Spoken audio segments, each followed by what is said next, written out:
Other people are our strength and our key to achieving success.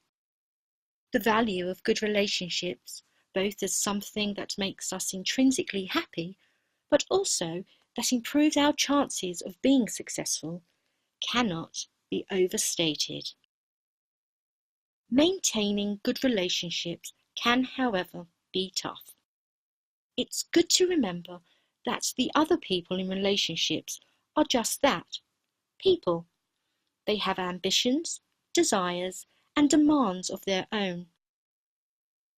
At the core of good relationships, we always find empathy and the willingness to act unselfishly from time to time.